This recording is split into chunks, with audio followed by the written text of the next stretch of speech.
Hey, if this is your first time here at Nona Church, my name's Colin. I serve as the lead pastor here, and so thankful that you are with us today.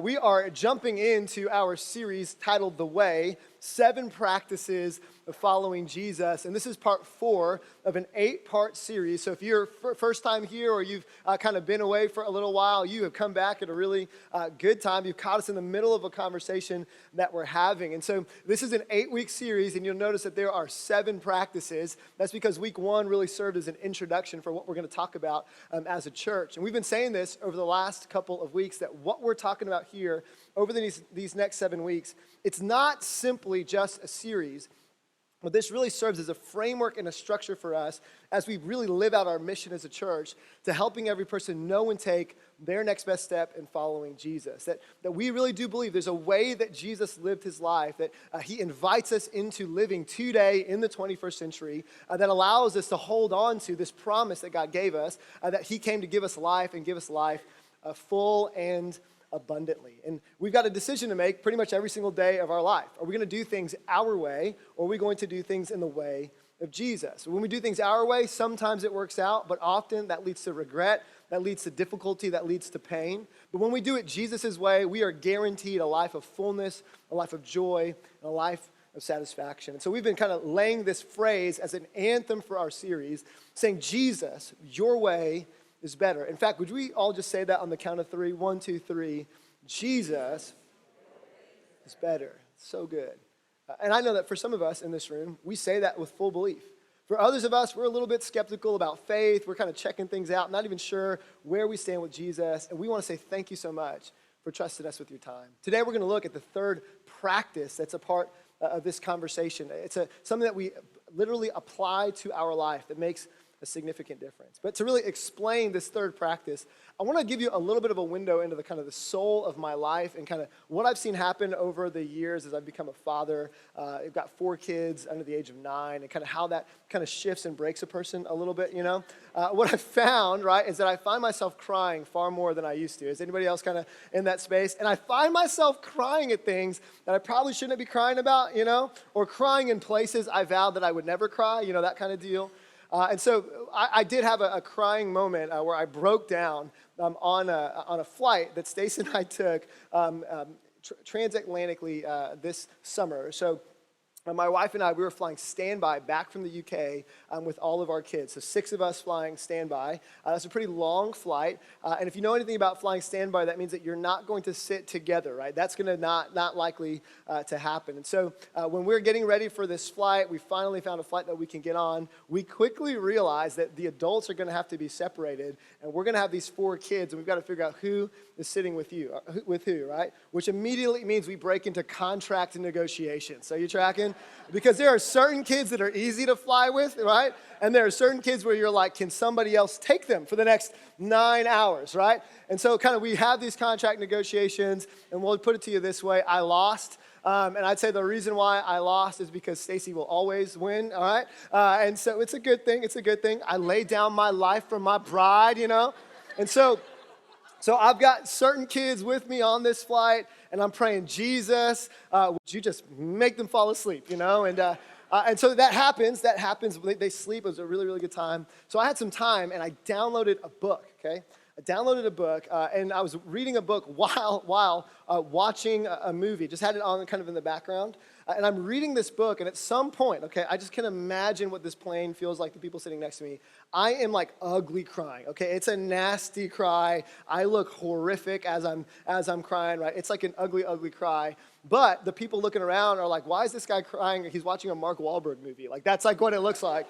But the reason why I was crying was because of a book that I was reading. It's a book titled The Tattooist of Auschwitz. Has anybody heard of that book, The Tattooist of Auschwitz? What an incredible read. Now, here's the deal. I want to tell you a little bit of the story of The Tattooist of Auschwitz because what I thought that this book was fiction, okay? I thought it was like a historical fiction kind of book, not a real story, and you'll understand in a moment why I broke down, all right? So here's kind of the storyline, if you will. It follows a man by the name of Ludwig Eisenberg who went by the name Lael Eisenberg. And Lael was a Jewish man who was under the kind of auspices of Nazi Germany. He was a wealthy young man who wanted to protect his family. And he thought that at that time, if he just went to a German camp, he would be able to protect his family. Of course, that's not what ended up happening. He ends up joining into this concentration camp, not by his own volition. And eventually what happens as a result is he gets tattooed with a number on his arm, 32407. He begins to work in this concentration camp, sees terrible horrors in Auschwitz. And eventually, he's recruited to become the tattooer. What that means is for every single truckload, trainload of Roma gypsies, political dissidents, and Jewish people who showed up there at Auschwitz, all of them would have 5 numbers tattooed on their arms. And this Jewish man's responsibility was to tattoo all of the arms that walked into Auschwitz. Could you imagine the kind of pain that comes along with that reality? You either die or you tattoo every single person. So he does. He tattoos every single arm. He's the tattooer of Auschwitz. Eventually, on one particular day, a young woman walks up with a name and a number. She places the number in his hands. He looks up, he catches her eyes, and he says, as he kind of recounts the story, that when he saw her eyes and he saw her name, he made a decision in his heart that he was going to survive Auschwitz and he was going to marry her. Can you imagine the hope that he must have in the midst of not knowing whether or not she'd go directly to a gas chamber or if she'd even be able to survive the horrific realities that people had to face in Auschwitz? So he tattoos the number on her arm, and she goes to the women's camp in Birkenau. And as he's in Auschwitz and she's in Birkenau, he finds creative ways to smuggle her chocolate or to get her what she needs, to write letters to her, to let her know. Her name was Gita. Gita, I love you. Gita, I want to be with you. And they build a relationship under the horrors of Auschwitz and Birkenau. Well, like many people during this time, eventually there are people that are at Birkenau that get shipped out. They're no longer there. And so he goes to bed one night and he wakes up the next morning and the love of his life is nowhere to be found. He doesn't know if she's alive. He doesn't know if she's dead. She's just no longer there.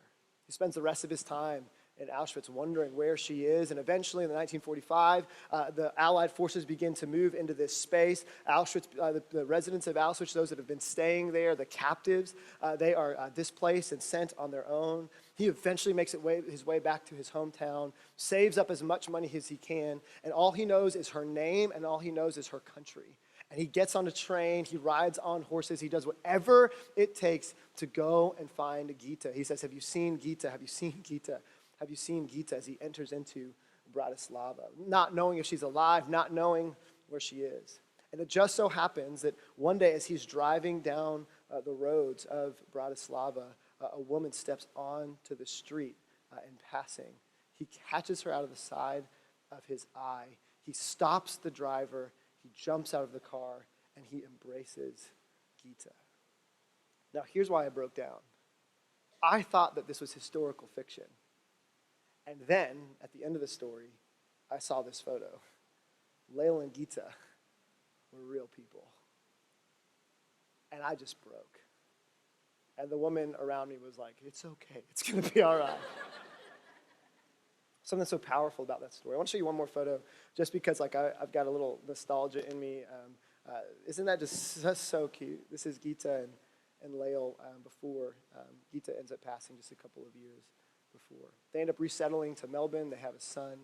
And for about 40 years, Lael tells no one about this story, but eventually he says it's important for it to be out.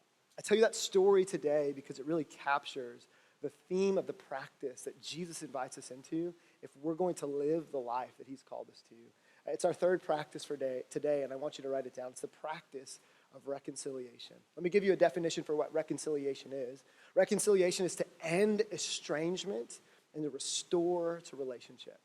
That's exactly what Lael did. Lael was not going to allow his circumstances or his situation or environment to prevent him from restoring the relationship that he so deeply desired. This is what God has invited us to do as well as people, to be people who actively participate in the reconciliation of relationship. In fact, this was Jesus' purpose. We'll find this, that Jesus' purpose is and was to reconcile us, to take those of us who were estranged back into a right relationship with our Heavenly Father. Many religious leaders had come for different reasons and different purposes, but this is why Jesus enters the history the pages of history. In Matthew chapter 9, we find this. This is Matthew, who's writing a biography of Jesus, inserting, this is so cool, inserting his story as to why he became a follower of Jesus into the biography. So he's writing about himself. This is what we find.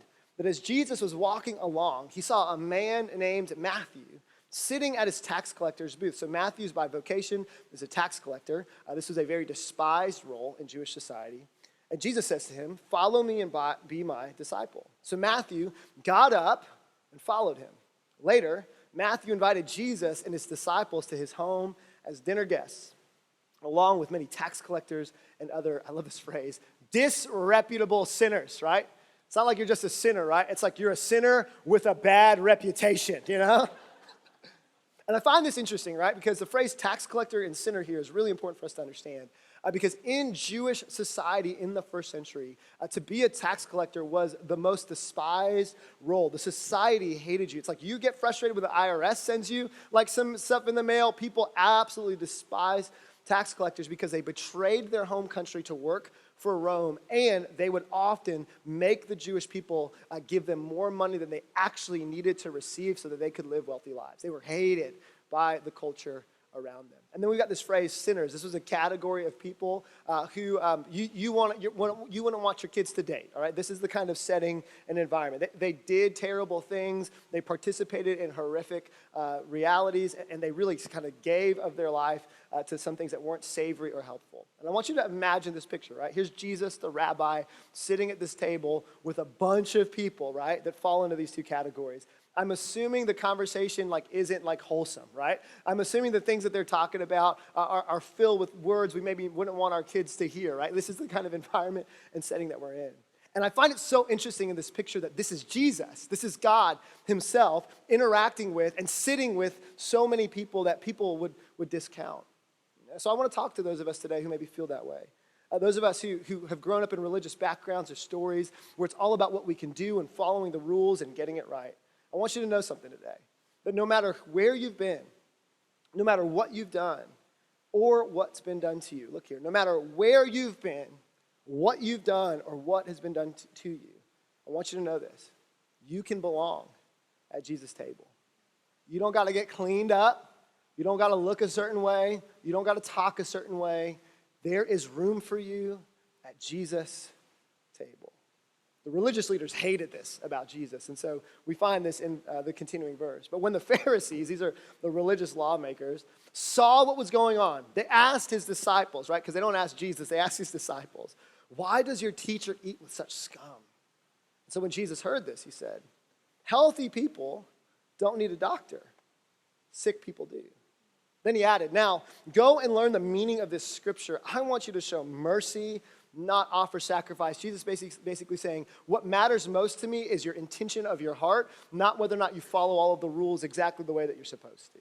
For I have come, this is his mission and purpose, I have come to call not those who think they're righteous. I mean, if you think you've got it all put together, if you think you've got all the rules, if you think you hit your standard, I didn't come for them, but for those who know they're sinners. Now, this word sinner is kind of loaded in our context. I just want you to understand what the word sinner is in its baseline. The word sinner is an archery term which simply means to miss the mark. So Jesus says, I've come for people who recognize they're falling short of their own standard, who recognize that they're missing the mark. Can we all agree that's like every single one of us, right? Like none of us are like, oh man, I'm crushing it. Like I'm eating exactly the way I should eat, right? I'm exercising the way I planned to in January of 2019, right? That's not where we are. My spending habits are impeccable, right? That's not where we are. We don't even hit our own standard, much less the standard of a perfect God. And Jesus said, I came to bring hope to those who recognize that they can't do it on their own. I love how Tim Keller puts it in his book, The Reason for God. He says this, God's grace does not come to people. Grace is unconditional love. It doesn't come to people who morally outperform others. This is not a race, but to those who admit their failure to perform and to acknowledge their need for a Savior. So the reason why Jesus came, the purpose for why Jesus came, was to make a way for us to be reconciled, those of us who are estranged from God, to be restored into right relationship with our Creator who loves us, knows us by name, and would move heaven and earth for us to be in right relationship with him. Which begs this question. If that was Jesus' purpose, what's yours? What's your purpose? And I think this is an important question for many of us because in the midst of, getting up in the morning and maybe going to the gym or getting our kids to school or packing lunches or living out our season of singleness or getting on a plane to travel or having numerous meetings or checking our bank account, at some point, right, when it's a little bit quiet, when our head hits the pillow or when we've got that silent moment on the ride from one place to another, from appointment to appointment, aren't you asking this question? Like, why am I here? Like, is the reason why I'm here simply to make more money, to get my kids through a certain season, to kind of have this kind of shell of a marriage that really feels more like a business partnership than it does romance? Is this everything that I was meant to have? And here's why this is so important, is that the question you're asking, what is my purpose? It is a human question that media and advertising leverages to get you to consume more. I was watching college football yesterday because that is what you do when you love the Lord and you love the Florida Gators. And what I noticed while I was kind of watching the game yesterday was that all of the commercials were kind of built around a couple of things, right? So you got way more insurance commercials than anything else when you watch football, right? Why?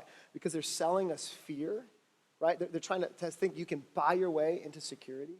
I think about all the flashy, nice cars, right, that are being driven, and they're trying to sell you status. Like, that's where your purpose is going to be. Just get the new car and lease it, and you'll feel better until your kids spill something in the back, right? Right? So it's about fear and security. It's about status and prominence. These are the things that the culture says this is what your purpose is. But let's be honest.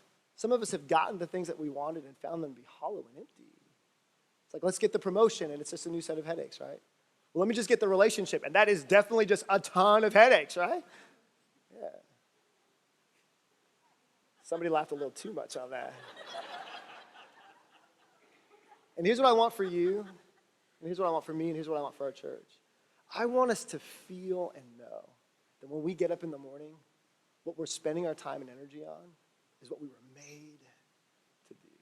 William Carey, he's an 18th century missionary to India, said this. He said, our greatest fear should not be of failure, but of succeeding at things that don't really matter. What a horrific life it would be to get to the end of this whole thing and look back on it and say, all of this for that. God invites us into a good purpose, a flourishing purpose, one that makes our faith not boring but an adventure, one that gives us life and instead of takes it away. And Paul explains it to us so well in the text we're going to look at. But before we get there, I want you to just write this down.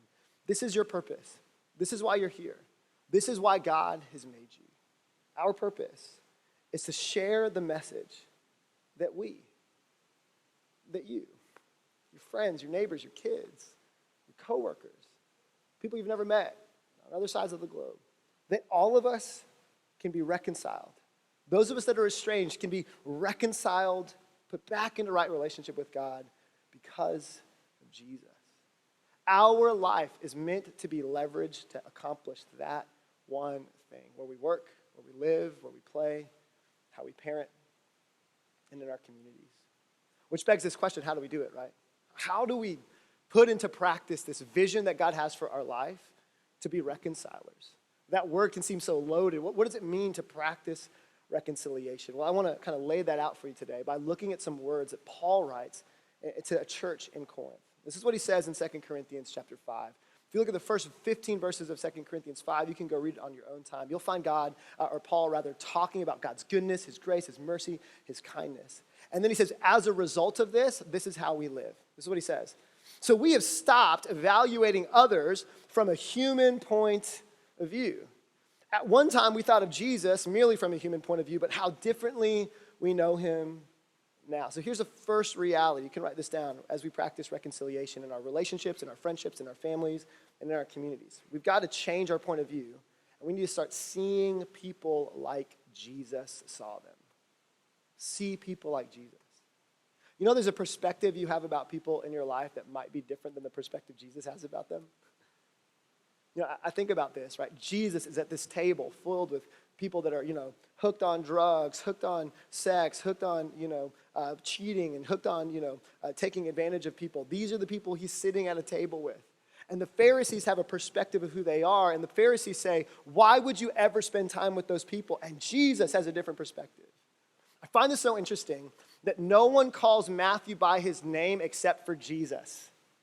They call him a tax collector. That's how the Pharisees see him, right? They see him as an issue and they see him as a problem. But how does Jesus see Matthew? He sees him as a person. Do you see the difference? I'm learning this in my own life, that I've got to be careful to not see people as issues or agendas and see them the way Jesus sees them, as individual souls with stories that matter. That every person is seen not for who they are, but for who they can be when God sees them. Do I see the potential in people? Is that how you interact with your family and your friends? With the coworker who you just pray God would call somewhere else? Do you see people the way that Jesus sees them? Let me tell you, it'll change your life. That's how we practice reconciliation. It starts with perspective. Then Paul goes on and he says this. This means that anyone who belongs to Christ has become a new person. Pay attention to that word new. The old life is gone. A new life has begun. So stop here. The word new here is not like upgrade, okay? So it's not like the iPhone 11 or 37 or whatever just came out for $7,000, right? Like that's not what he's talking about. He's not talking about you're an upgraded version of yourself. What he's saying here is the Greek word kaine, which means brand new of different use.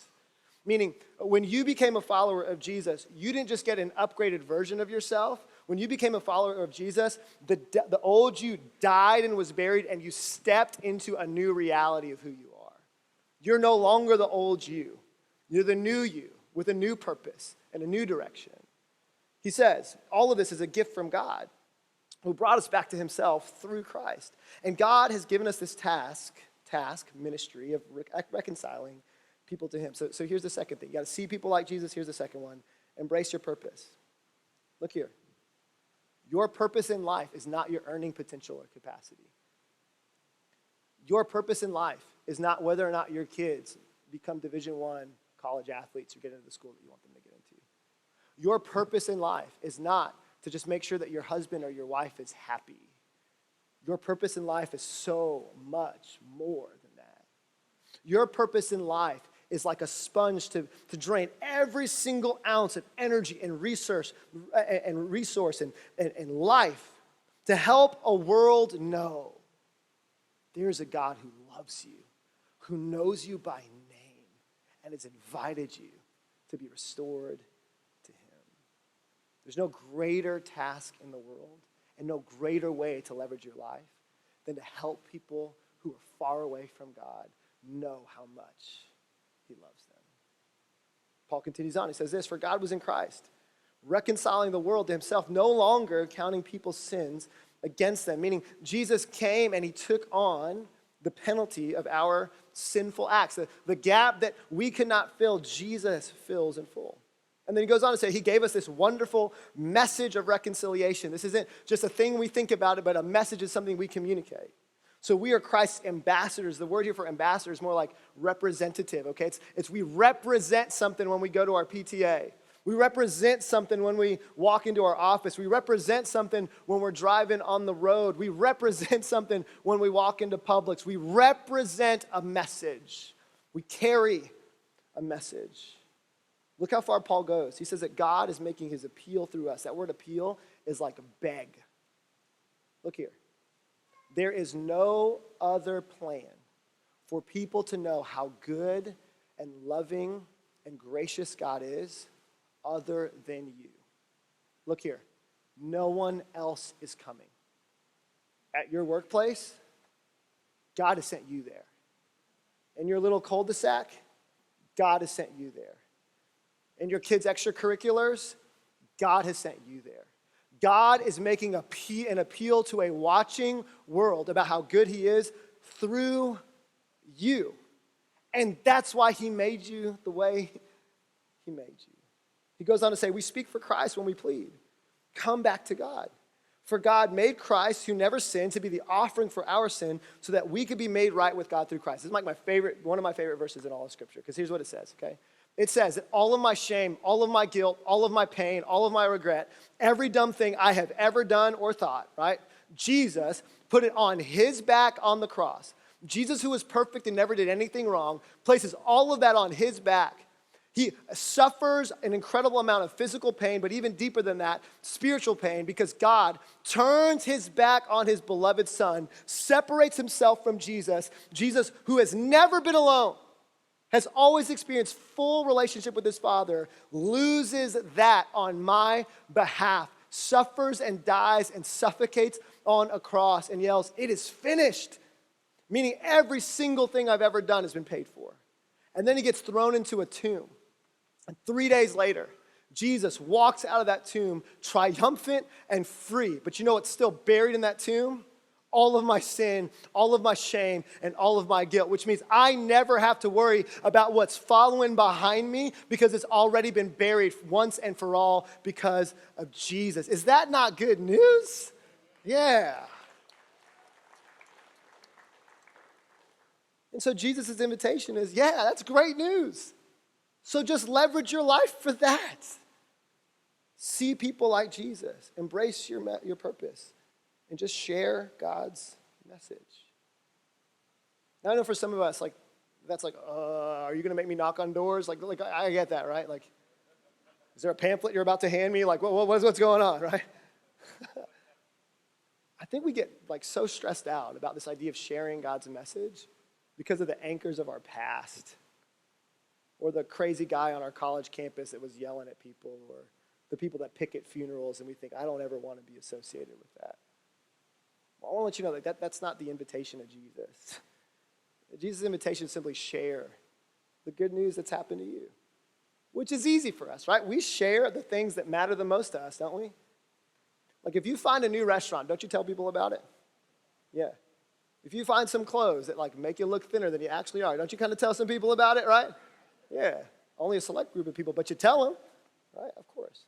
I love donuts. Does anybody else love donuts? Anybody love donuts?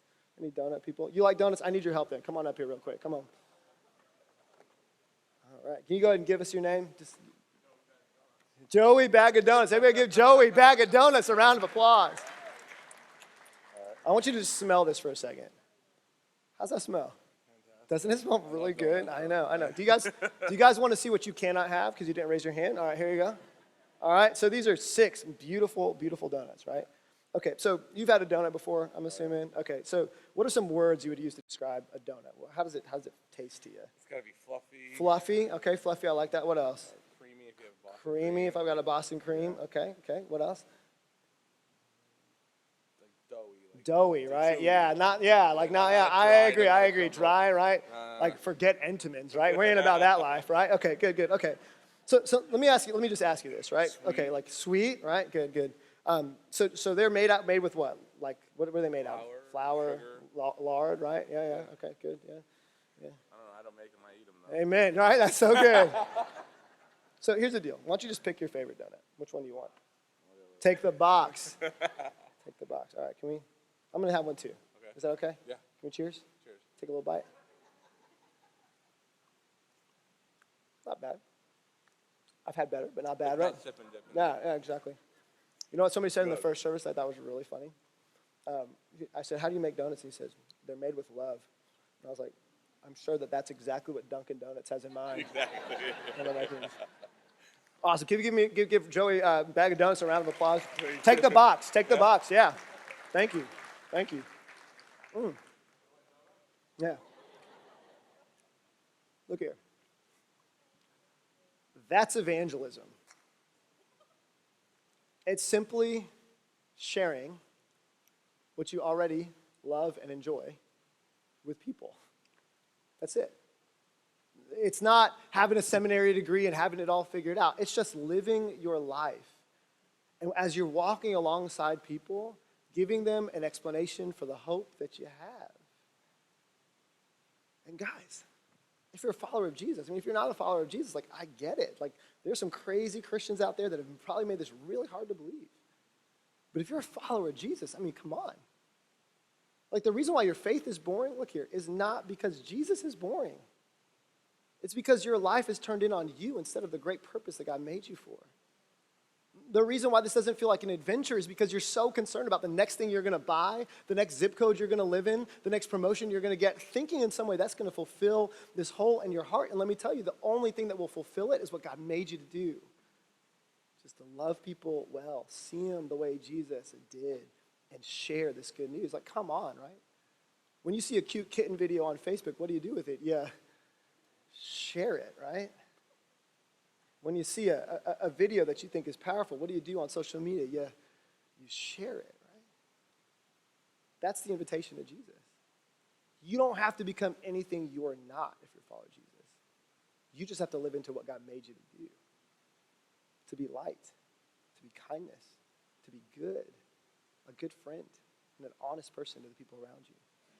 So when you and I practice reconciliation, there are 4 things that happen in our life. If you remember in the beginning of our series, we've talked about the invitation of Jesus is to restore us back to all of the things that were broken in the fall when we did things our way the first time instead of his way. So how does practicing reconciliation help us? Here's the first thing. It restores us back to ourselves because it allows us to live out our purpose and feel most alive. So I'm restored to myself and who God made me to be when I practice reconciliation because that's what I was designed to do in the first place. The second one is this: his grace is greater than I think. My view of God is corrected when I work with people and spend time with people who I don't think are interested in following Jesus because I realize everybody is welcome at the table, and sometimes I need to be reminded of that. It restores me to others and my view of other people because it reminds me that people are more than their mistakes and they matter to God. I'm so grateful for that. Look here, if you carry shame or regret or guilt, look at me. You are more than your worst mistake. God sees you as far greater, with far more potential than that.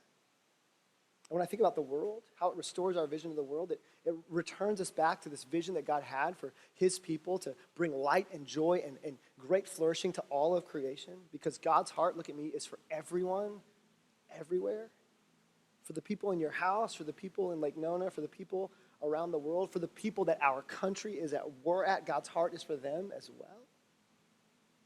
And so I want to invite you to really consider, how are you practicing reconciliation? This photo that we have is a photo of a group of people, a small church in Romania that, because of your generosity, because of teams that go and serve, is meeting in a place where they are hated by the cultural majority. Can't have churches to go to, but you are creating space for them to go to church. And this global picture of reconciliation, man, I think for many of us, what we need to do is step outside of our little suburban comfort zones and into the broader picture of what God's doing around the world. So on your seats, there's some really clear next steps you can take to be a practicer of reconciliation. We got a class called the Think Global class I would consider, you ought to consider being a part of if this idea of God doing work around the world is maybe new to you. Or maybe like Stace and I have been talking about, I'm probably going to take my daughter, who's going to be 10, on this trip to Romania in 2020 because I want my 10-year-old to recognize and see, and I want to be reminded that our God is a big God and he's everywhere in the world and he's making a difference in the lives of people. And he can use us. No matter where we've been, what we've done, and what's been done to us, he can use us to be reconcilers. There's a class called Perspectives that'll start in 2020 if you want a more robust conversation around that. But let me ask you this question. How are you actively participating in the reconciliation of all things, God's great dream for the world? I'm going to leave you with 4 questions. When it comes to yourself, are you living from God's grace or for it? Meaning, are you working really hard to earn God's love? Or are you really working really hard because you already have it? When it comes to your relationship with God, are you prioritizing what God prioritizes? I think a great way to think about this would be, if someone you did not know were to look at your bank account and to look at your schedule, what would they say is the most important thing to you? And would that be what's most important to your Heavenly Father? When it comes to others, am I seeing people the way that God does? And lastly, am I participating in God's mission? And if you're a follower of Jesus, this is what you were made to do. And your faith will be boring and dry and uninteresting until you jump in with both feet. So there's 2 groups of people in the room today. There are those of us who are followers of Jesus, and I want you to look here. Practicing the way of Jesus means you realize your purpose. You were made for more. And you were made to leverage your life for the great news that Jesus has come to make us right with God. And for those of us that are skeptical about faith, unsure what we believe, here's my invitation to you. There's room at the table. Jesus doesn't say you got to clean yourself up and look better. Doesn't say you got to figure out how to get past that thing or do something else. Jesus simply says, if you recognize your need, there's a seat for you too. And we invite you to take your seat.